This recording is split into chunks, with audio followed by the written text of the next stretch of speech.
dans le livre des Psaumes 22, à partir du verset 1 à 2. Alléluia. Que Dieu soit béni. Psaume chapitre 22, à partir du verset 1 à 2. Nous lisons la parole. Au chef des chantres sur bûche plutôt de l'aurore. C'est le psaume de David. Mon Dieu, pourquoi m'as-tu abandonné et t'éloignes-tu sans me secourir, sans écouter mes plaintes? Mon Dieu, j'écris le jour et tu ne réponds pas. La nuit et je n'ai point de repos. Pourtant tu es le Saint, tu sièges au milieu des louanges d'Israël. En toi se confiaient nos pères. Ils se confiaient et tu les délivrais. Ils criaient à toi et ils étaient sauvés. Ils se confiaient en toi et ils n'étaient point confus. Et moi, je suis un ver et non un homme, l'opprobre des hommes et le mépris du peuple. Tous ceux qui me voient se moquent de moi. Ils ouvrent la bouche secouent la tête. Amen. Amen. Il dit, mon Dieu, pourquoi m'as-tu abandonné? Nous savons qui est l'auteur de cette phrase. Voilà pourquoi dans la Bible, nous disons, la parole de Dieu nous dit que les choses de l'Ancien Testament étaient l'ombre des choses à venir, c'est-à-dire de la nouvelle alliance qui est le Nouveau Testament. Jésus-Christ, de la Genèse jusqu'à l'Apocalypse, il a été annoncé. Et il a parlé par son esprit, il a parlé au travers de ses prophètes, de ses serviteurs. Ici, c'est le roi David. David qui est le roi d'Israël, qui a la phrase de Jésus-Christ, les paroles de Jésus-Christ à la croix, qui les a dans sa bouche. Mais David ne dit pas ces paroles inspirées de par sa chair, son sang à lui. C'est sous l'onction du Saint-Esprit. Ce que Jésus allait vivre, que David est en train de prédire ici.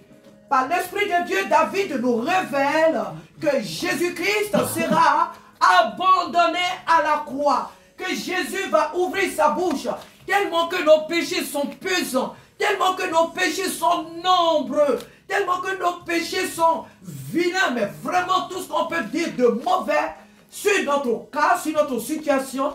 Toutes ces choses se reposaient sur Jésus à la croix. Et à un moment, Jésus s'est senti délaissé. Jésus s'est senti abandonné. Jésus s'est senti rejeté par son Père. Alors il crie au secours. C'était trop pesant. Il dit, Père, pourquoi est-ce que dans cette situation maintenant, tu as été avec moi tout au long depuis ma naissance? Tu as été avec moi. Tu m'as délivré de beaucoup de dangers, là où les gens ont voulu me lapider. Tu m'as délivré de leurs mains. Dans beaucoup de situations, tu m'as secouru. Pourquoi ici maintenant? Pourquoi ici? Sous ce chaud soleil, ce lourd fardeau, il est trop pesant pour moi, Père. Pourquoi est-ce que tu m'as abandonné? Qui d'autre ai-je comme secours que toi? Pourquoi m'as-tu abandonné, Père? Jésus appelle son Père au secours.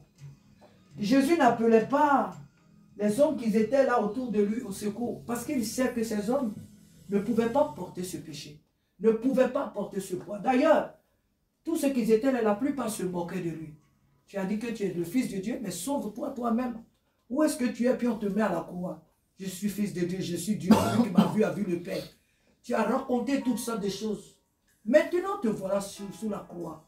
Te voilà sur la croix. Délivre-toi toi-même. Ce n'était pas ce qui faisait mal à Jésus. Parce que depuis lors, Jésus a été trahi.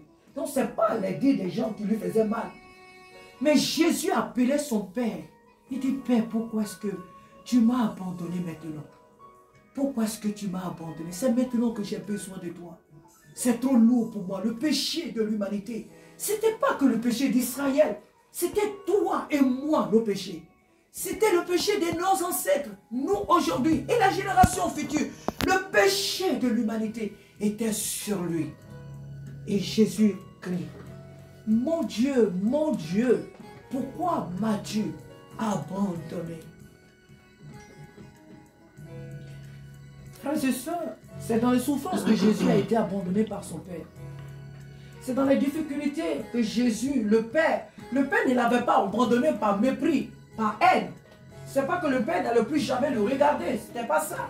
Mais il était en ce temps-là dans une condition où le Père ne pouvait supporter que son Fils qui est saint, que son Fils qui est pur, soit recouvert de ses ordures, qui étaient nos péchés.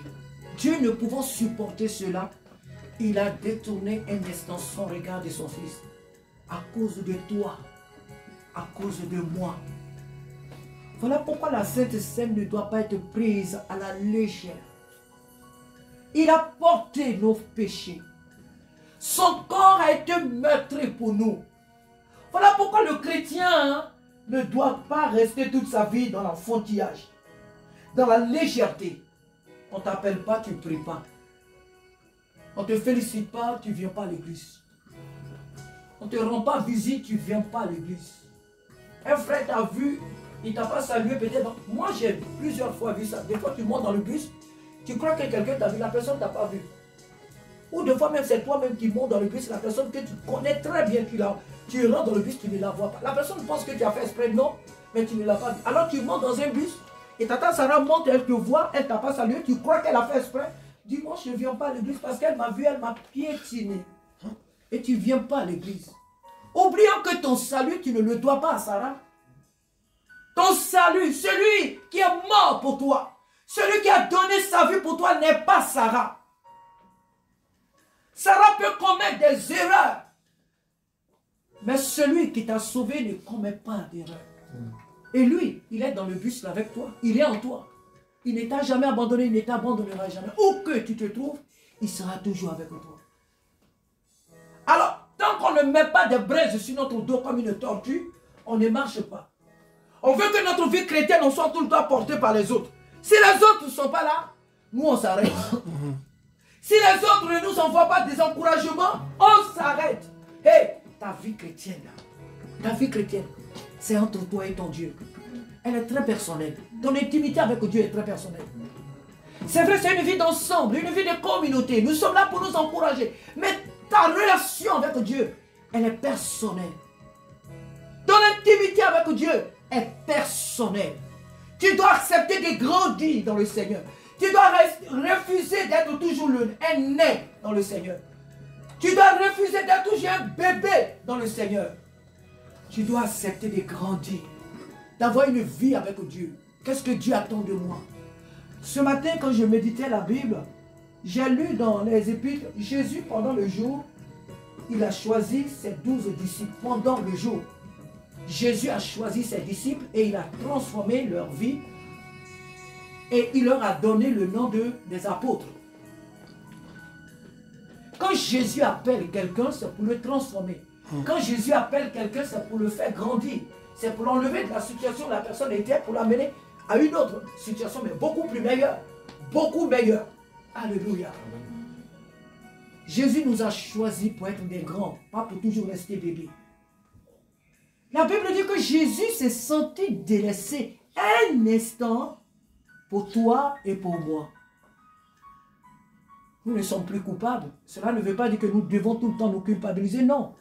Au contraire, Jésus a payé le prix. Donc, nous ne devons plus laisser le diable nous culpabiliser. Mais nous devons savoir que la vie chrétienne, le salut que Christ nous a donné, c'est un salut qui lui a coûté cher. Jésus a souffert. Alors toi, dans ta marche avec le Seigneur, tu connaîtras aussi des temps difficiles. Mais de la même manière que lui, il a supporté, il a tenu ferme. Tu dois te rappeler de cela pour dire que si Jésus-Christ a tenu jusqu'à la tombe et qu'il est ressuscité, il faut aussi que moi je tienne ferme. Il faut aussi que moi je persévère. Jésus-Christ ne s'est pas arrêté en route. Il n'a pas dit non, non, non, oui, je suis venu mourir pour eux, c'est vrai, mais... Ah ça, non, non, non, ça, je ne peux pas supporter ça. Non, je ne passe pas ici, non. Jésus a connu les rejets, les humiliations, les abandons, la faim, la maladie. Jésus a connu toutes ces choses pour toi et moi. Alors, lorsque ces choses-là viendront dans notre vie, gardons-nous de lui faire dos. Gardons-nous de nous éloigner de lui. Gardons-nous d'être des chrétiens de masse. Gardons-nous de le fuir. Amen. Alléluia. Amen. Restons attachés au Seigneur. Jésus a été abandonné. Il dit, Père, Père, pourquoi m'as-tu abandonné? C'était pour toi et moi. Si Jésus a connu l'abandon, toi aussi tu le connaîtras. Amen. Alléluia. Amen. Si Jésus a été humilié, sache que toi aussi tu seras humilié. Que ce soit dans ton travail, dans ton école, même dans ta propre famille, tu seras humilié aussi. Tout ce que Jésus a connu là, nous allons le connaître. Les apôtres, certains ont été crucifiés, Paul d'ailleurs. Et Pierre, je pense. Non, Pierre plutôt. Paul, il a été décapité. Mais beaucoup de disciples, beaucoup des hommes ont connu beaucoup de choses. Des martyrs. Toi, tu ne seras peut-être pas à la croix, mais tu vas connaître les épreuves d'une autre manière. Tu vas les connaître. Tu connaîtras ta croix. Tu vivras ta croix. La vie chrétienne, ce n'est pas une vie de... Oh, maintenant c'est vrai, dans le monde, j'ai trop souffert. Maintenant là, oui, nous avons la paix du cœur. Nous avons la protection de Dieu. Nous avons le salut. Mais les épreuves, tu vas les vivre. Il arrivera un moment où tu vas manquer de l'argent. Il arrivera un moment où tu vas... Les difficultés auxquelles tu ne t'attends pas vont apparaître dans ta vie. Le Seigneur va te mettre à l'épreuve. Ce n'est pas le diable qui le fait. Hein? Parce que nous, les chrétiens, quand on traverse des moments difficiles, dessus, dans paf, c'est le diable. Moi, je ne suis pas son avocat. Hein? Parce que tout ce qui est mauvais vient de lui d'ailleurs. Je ne suis pas son avocat. Mais les épreuves qui arrivent dans la vie d'un enfant de Dieu, tu dois les analyser. Je l'ai déjà dit ici plusieurs fois. Tu dois les analyser. Comment est ma vie? Est-ce que j'ai traversé cette difficulté parce que j'ai fait ça? Parce que analyse ta vie. Et si tu sais que ta vie est en ordre avec le Seigneur, sache que ce sont des épreuves qui viennent de Dieu lui-même. L'ennemi t'attaque. Mais peut-être qu'il y a des choses que je dirais hors du micro pour mieux te faire comprendre. Dieu ne tente pas. Dieu n'est pas dans le mal, mais il peut utiliser le malin pour te prouver. Alléluia. Amen. Oui, oui. Donc ça, je n'ai pas eu besoin d'éteindre le micro.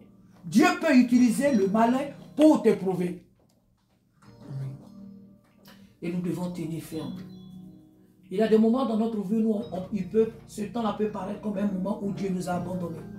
Mais en réalité, Dieu est là. C'est vrai, Jésus le dit, si nous croyons en sa parole que Dieu l'avait abandonné pour un temps, mais est-ce qu'en réalité, est-ce que quand nous réfléchissons, est-ce que Dieu peut abandonner son enfant?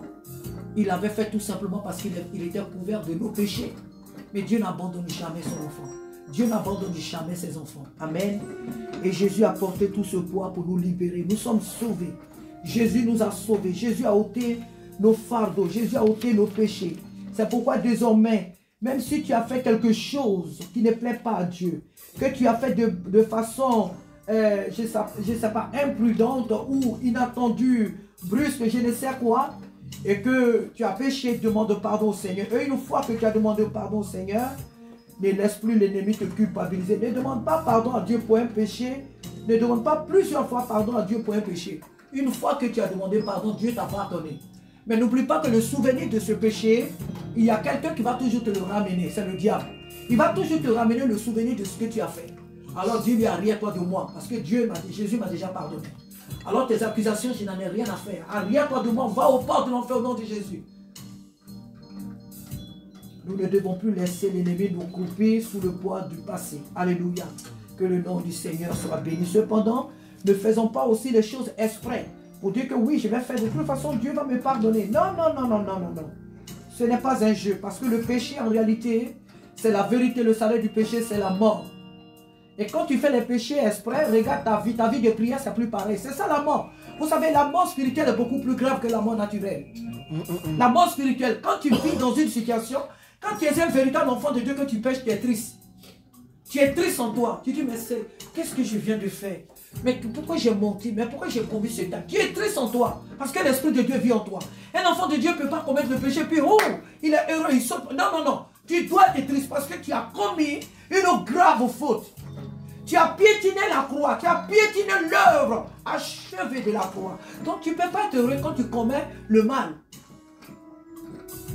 Mais une fois que ce mal est commis, demande pardon au Seigneur, tu verras une paix qui vient dans ton cœur et tu relèves la tête comme si de rien n'était. Tu fais confiance au Seigneur, tu sais que le Seigneur t'a pardonné. Alors si l'ennemi te ramène le souvenir de ce passé, de ce que tu viens de faire, peu importe le poids de ce que tu as fait, s'il te ramène les souvenirs, tu dis, Satan, arrière-toi de moi.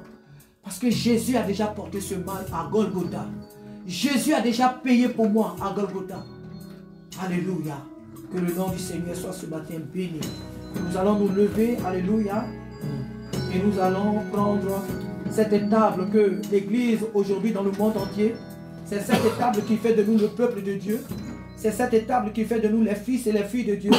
C'est cette table qui fait de nous une famille. C'est notre table d'union. C'est notre table, c'est notre alliance avec le Seigneur Jésus. Alléluia. Amen. Ma soeur, tu peux te tenir debout. Amen. Il est vivant, notre Dieu. Victoire au Seigneur de la vie. Victoire au Dieu de l'infini. Victoire au nom de Jésus-Christ. Alléluia. Victoire pour le Saint-Esprit. Victoire, victoire au Seigneur de la vie. Victoire, victoire au Dieu de l'infini. Victoire, victoire au nom de Jésus-Christ. Victoire, victoire pour le Saint-Esprit. Le règne est pour le Tout-Puissant. Le règne pour lui dans tous les temps. Le règne pour lui dans tous les temps. Car l'agneau a donné son sang. Alléluia. A donné son sang. Qui crie victoire dès maintenant. Qui crie victoire dès maintenant. Son nom est la parole. Son nom est parole de Dieu. Il juge et règne dans les cieux. Il juge et règne dans les cieux. Il est le lion de Judas. Il est le lion de Judas. Qui a triomphé du combat. Qui a triomphé du combat.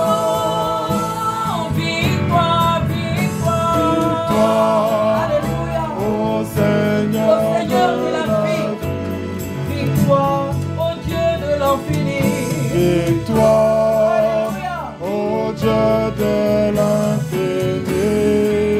Victoire au nom de Jésus.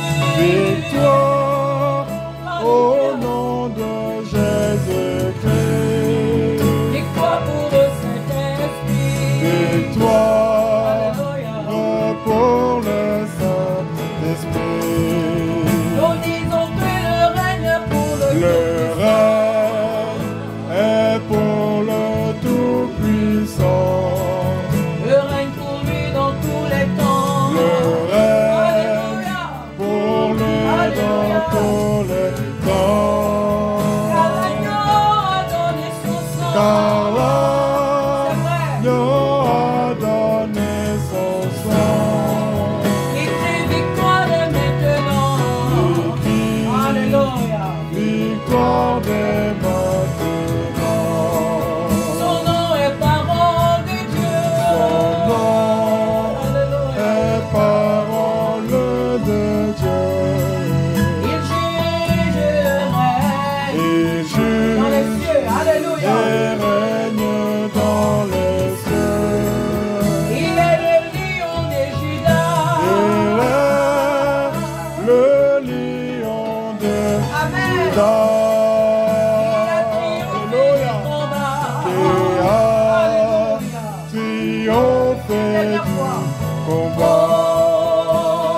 Victoire,